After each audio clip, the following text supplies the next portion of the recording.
Qu'est-ce que tu cherches ?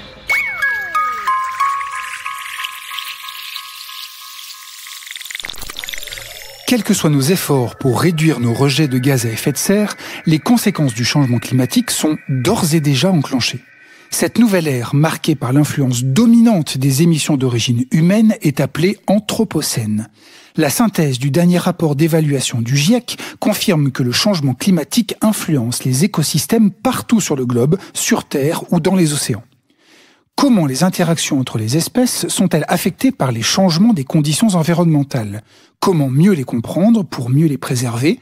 Aujourd'hui, dans Qu'est-ce que tu cherches ? Nous avons le plaisir de recevoir Marion Valex, écologue CNRS, qui a mené ce projet au laboratoire de biométrie et biologie évolutive basé à Villeurbanne, à côté de Lyon, et qui aujourd'hui travaille au Centre d'écologie fonctionnelle et évolutive à Montpellier.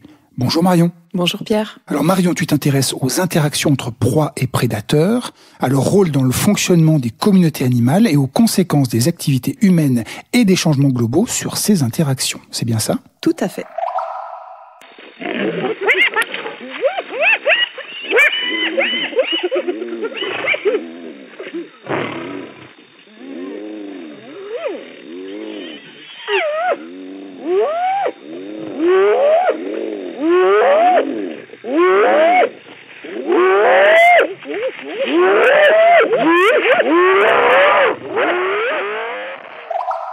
Alors Marion, un extrait sonore fascinant. Qu'est-ce qu'on vient d'entendre ? Alors vous venez d'entendre une rencontre la nuit entre une lionne et un clan de hyènes tachetées.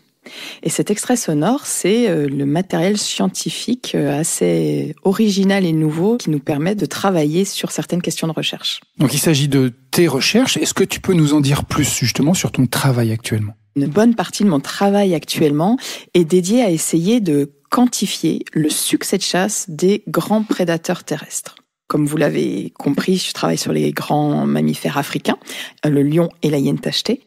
L'un des grands enjeux du moment, c'est d'arriver à déterminer leur succès de chasse. Pour déterminer un succès de chasse, il faut être capable d'identifier les chasses réussies d'un prédateur et ses chasses ratées. Est-ce qu'on arrive aussi bien à évaluer l'une que l'autre ? Alors, les chasses ratées, on sait absolument rien. C'est une boîte noire dans nos connaissances.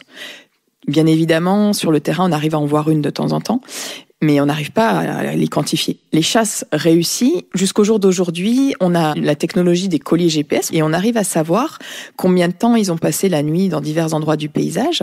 Et lorsqu'ils ont passé plusieurs heures à un certain endroit, on va sur le terrain pour voir si on voit les traces d'une chasse, les restes d'une carcasse pour identifier ces chasses réussies. Est-ce qu'on arrive systématiquement à les identifier, ces chasses réussies ? Excellente question. Pas du tout. En fait, on arrive, pour les proies de grande taille, pour les grandes espèces, les buffles, les grands coudous, les girafes, il n'y a pas de souci, on trouve toujours des restes. Mais pour les proies de petite taille, donc que ce soit les jeunes ou des petites proies comme les phacochères, des fois, on sait qu'il y a une chasse, quelqu'un l'a vu, nous l'a dit, on y va et on retrouve plus rien. Donc on sait qu'on rate une partie des chasses réussies. Donc déjà, les chasses réussies sont complexes et les chasses ratées, ça par contre, c'est un sujet de recherche nouveau. Les quelques informations qu'on a pour l'instant, ce sont des personnes qui ont suivi des prédateurs pendant 48 heures, voire 3 jours, avec leur 4x4 et un phare. Mais donc, il y a d'abord un dérangement associé à la présence des personnes. Et puis, on a finalement une vision de ce qui s'est passé que sur 3 jours. On n'arrive pas à voir les évolutions dans le temps de tout ça. Et donc, c'est un vrai défi, enjeu, d'arriver à identifier rigoureusement les chasses réussies, identifier les chasses ratées pour calculer les succès de chasse. Du coup, comment est-ce qu'on fait pour identifier ces chasses ratées ? C'est permis depuis peu grâce à des capteurs embarqués sur l'animal. C'est ce qu'on appelle le biologging. Et donc, ce qu'on fait, en fait, c'est qu'on a des colliers GPS qui nous permettent d'avoir l'information GPS de où se situent les animaux.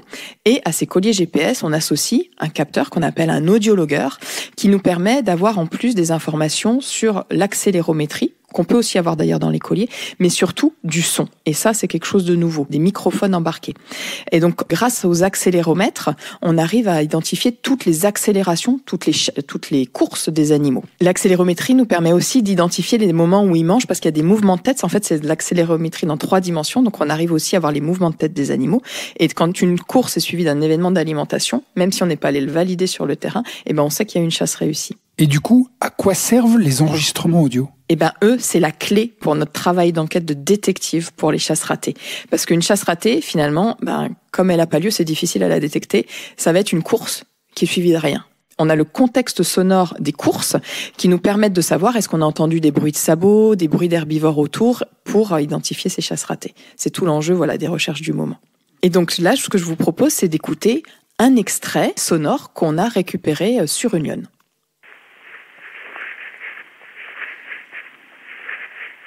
Alors là, vous entendez la lionne qui est en train de marcher dans l'herbe.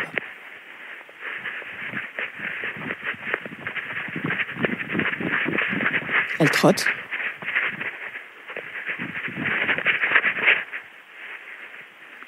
Et là, on n'entend plus rien. C'est le moment de l'affût. Elle observe sa proie.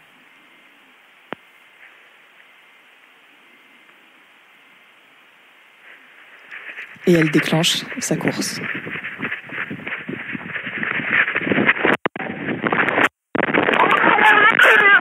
Et là, vous vous en doutez, elle attrape sa proie. Ce qui est intéressant de remarquer, c'est que ça dure très peu de temps, en fait, le moment entre l'affût et le moment où elle attrape sa proie.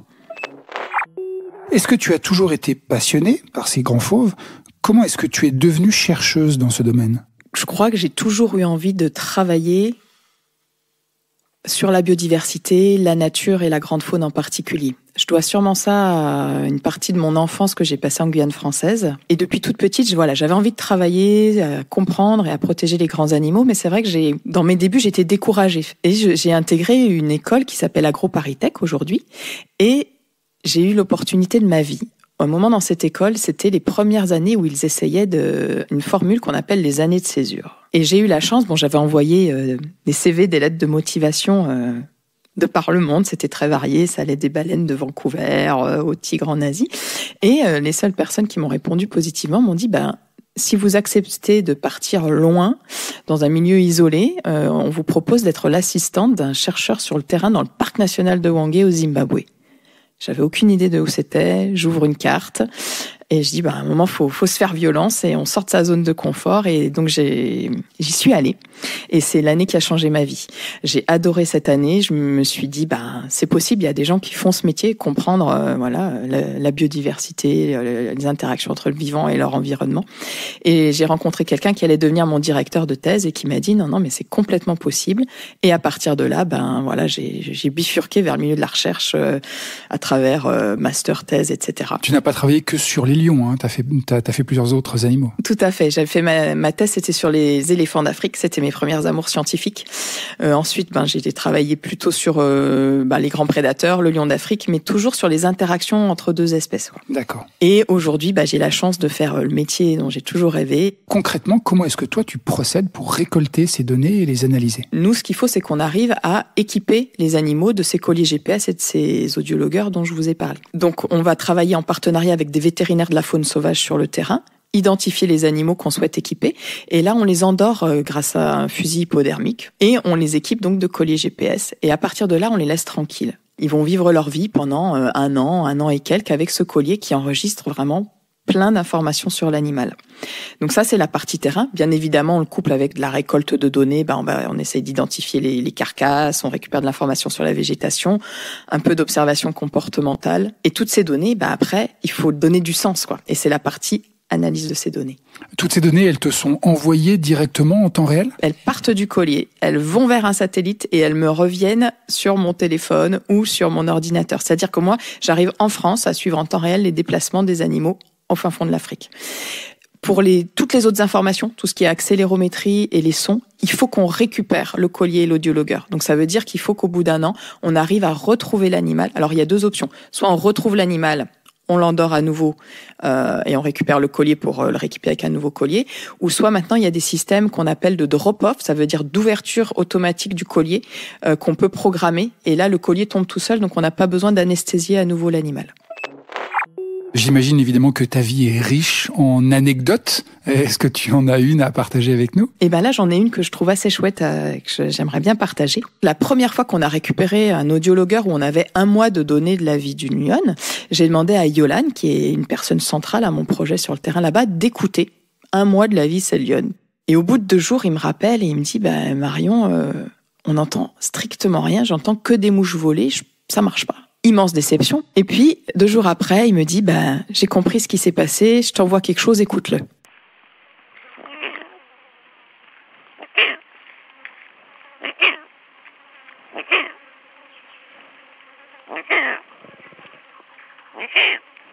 Voilà, ça c'est trop mignon. Ce sont les premiers sons de petits lionceaux. Et en fait, c'est complètement improbable. Il a démarré l'écoute de la vie sonore de cette lionne au moment où la lionne allait mettre bas. Et qu'il y a un moment dans la vie des femelles où il faut être le plus silencieux possible parce qu'on est tellement vulnérable. Et c'est pour ça que pendant 48 heures, il n'entendait absolument rien. Merci Marion. Cette vie sauvage, elle fascine beaucoup de gens et justement, nous avons tous des idées reçues sur les prédateurs. Je crois que tu voulais rétablir quelques vérités à propos des hyènes. Dans l'esprit des gens, en tout cas de la plupart des gens, la hyène, c'est un animal qui est moche, charognard, méchant et stupide. Alors là, merci le roi lion quand même. Mais donc j'aimerais quand même dire aux gens que regarder de près un bébé hyène, c'est vraiment mignon. Que la hyène n'est pas, elle est bien évidemment charognarde, mais elle est aussi une chasseuse extrêmement efficace. Et on pense même que le succès de chasse des hyènes est plus élevé que celui des lions. On le saura à la fin de ce projet. Mais donc le lion aussi est un charognard facultatif. Donc on a des lions qui sont capables de bénéficier du fait qu'une carcasse est présente. Elle est ni plus gentille ni plus méchante que les autres prédateurs. Les prédateurs, par définition, c'est des carnivores. Faut qu'ils mangent pour survivre et se nourrir. Et en ce qui concerne la hyène stupide, moi je dirais l'inverse. Je trouve que la hyène est particulièrement intelligente parce que sur le terrain, c'est elle qui nous donne le plus de mal pour la capturer parce qu'une fois qu'on a capturé une hyène, on a vraiment beaucoup de mal à la recapturer. Elle a compris beaucoup de choses. Donc c'est une espèce qui mérite d'être mieux connue. On parlait justement au début du réchauffement climatique, qui est un fait scientifique, qui fait consensus aujourd'hui. Ce changement climatique, il a un impact. Quel est cet impact sur ces animaux et sur leur mode de vie ? Le lion et la hyène sont 2 prédateurs qui ont des modes de chasse qui n'ont rien à voir. Le lion, comme tous les félins, est un chasseur à l'affût. C'est-à-dire, on l'a entendu dans la chasse tout à l'heure, il a besoin de déclencher sa course une fois qu'il est assez proche de l'animal de sa proie.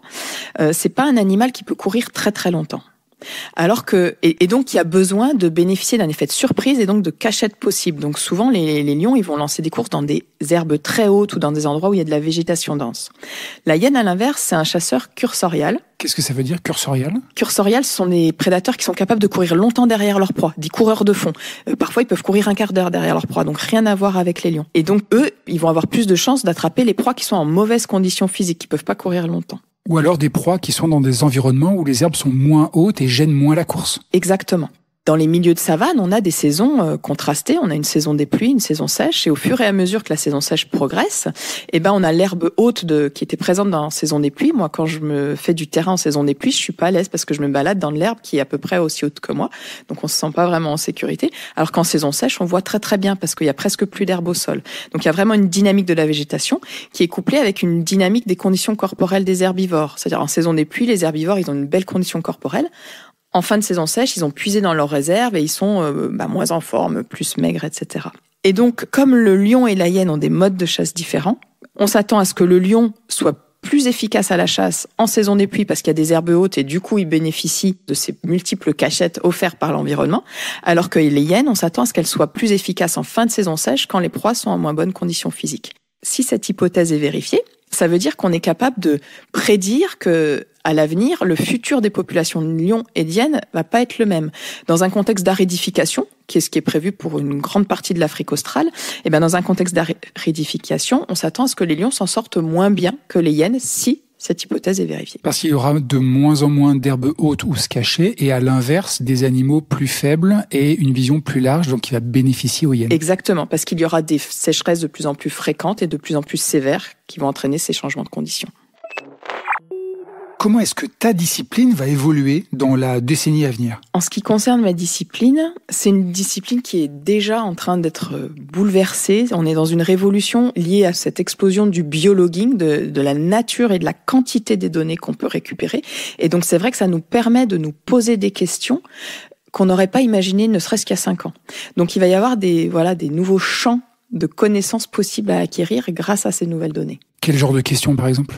au tout début, on a entendu une interaction entre des lions et des hyènes, eh ben on peut très bien se dire qu'on peut travailler sur la fréquence de ces interactions, comment les uns réagissent une fois qu'ils ont rencontré les autres, des choses comme ça, ce qu'on ne pouvait pas faire avant. Et toi-même, comment est-ce que tu te vois dans 10 ans ? Est-ce que, par exemple, on peut imaginer que après avoir étudié des lions et des hyènes en Afrique, tu étudies des loups et des lynx dans des pays aux latitudes plus nordiques ? Alors, je ne sais pas si c'est moi qui mènerai ces recherches, mais en revanche, ce que je pense qui est fondamental, c'est que les résultats qu'on va obtenir dans les écosystèmes où on travaille sur les lions et sur les hyènes, c'est important d'être capable de généraliser les conclusions en travaillant sur d'autres espèces à l'affût, donc d'autres félins, le lynx, le jaguar, le puma, et d'autres espèces cursoriales comme le loup. Merci beaucoup, Marion, de nous avoir fait découvrir ton métier et tes recherches. Qu'est-ce que tu cherches est un podcast produit par le CNRS. Retrouvez tous les épisodes sur vos applications de podcast préférées et si cet épisode vous a plu, n'hésitez pas à le partager autour de vous.